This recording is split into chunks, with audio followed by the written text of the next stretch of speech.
On today's Riley Everyday, we're continuing our countdown through the top five storylines in the SEC. And checking in at number two, we are talking the reigning national champs, the Florida Gators. Specifically, can Todd Golden's new look backcourt keep them in title contention? So as time passes, I only expect the lore of last year's national championship squad to increase. Let me take you back to the second half of the season for a minute. The Gators won 12 of their final 13 games ahead of the NCAA tournament by an average of 14.6 points. They were straight up embarrassing some of the best teams in the country and the best league in the country. In fact, if it wasn't for the Duke media machine, I think Florida would have been a much more popular title pick when the brackets were released. And I get it, Duke was awesome last year. They were incredible, but still, come on. We watched Florida run roughshod through the SEC and its conference tournament and didn't see what was coming. Now, I will add, once the Gators got to the big dance, they were a little sluggish, even looking disinterested at times. It was strange, weird, mystifying, and everything in between.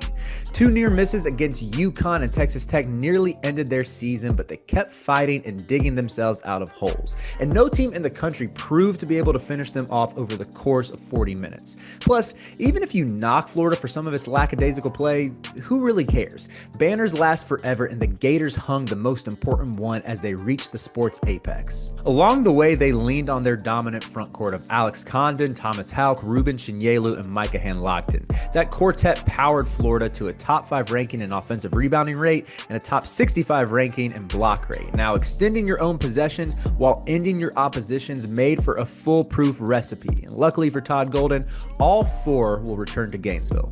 But what about the backcourt? Walter Clayton Jr., Elijah Martin, and Will Richard all exhausted their eligibility. And all 3 got drafted, a great look for the program.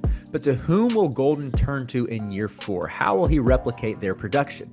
Let's find out. The most notable addition is Arkansas transfer Boogie Fland. I think he is the clearest Walt Jr. replacement. But don't just look at last year's stats because they're a little bit iffy. You got to go back to his high school pedigree to see the full vision, but I am still a huge believer.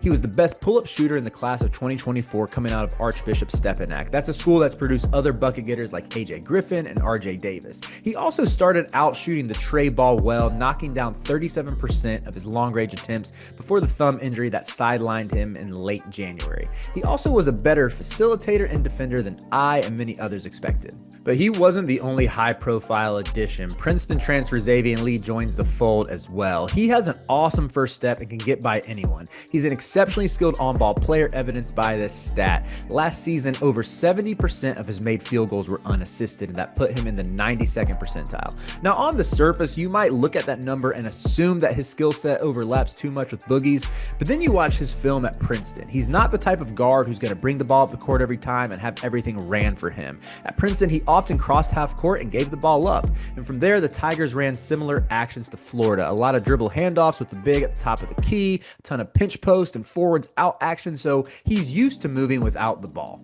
Now, when he gets the rock, he can get a bucket in a variety of ways or set his teammates up. He led the Ivy in assist rate last season. It'll make for a more dynamic offense where he can initiate or Boogie can initiate and they can run the action for him. But he does have big questions as a finisher. A season ago, he converted just 53% of his shot attempts at the rim. You compare that to guys like Elijah Martin and Will Richard, who were both over 70% in that same stat. Now, that's where A.J. Brown and C.J. Ingram might come into play. Brown comes to Gainesville from Ohio, and he is a little Will Richardy. He's excellent as a catch-and-shoot threat who will knock down plenty of corner threes coming off of driving kicks from Lee and Fland. He can get to the rim as well.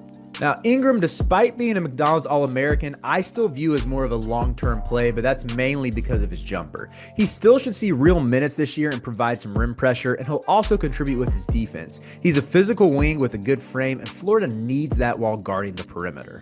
And on that note, I have one big concern for Florida this year, and that's their point of attack defense. Last year, it was a game changer having Elijah Martin in that role. He was a grown man who harassed any ball handler regardless of size. Even with Condon and co protecting the rim, his defense was integral to Florida's success, and they just don't have a clear-cut replacement this year. Now, I would be remiss to distrust Golden after last season, but still, there is that hole that'll be interesting to see how he navigates.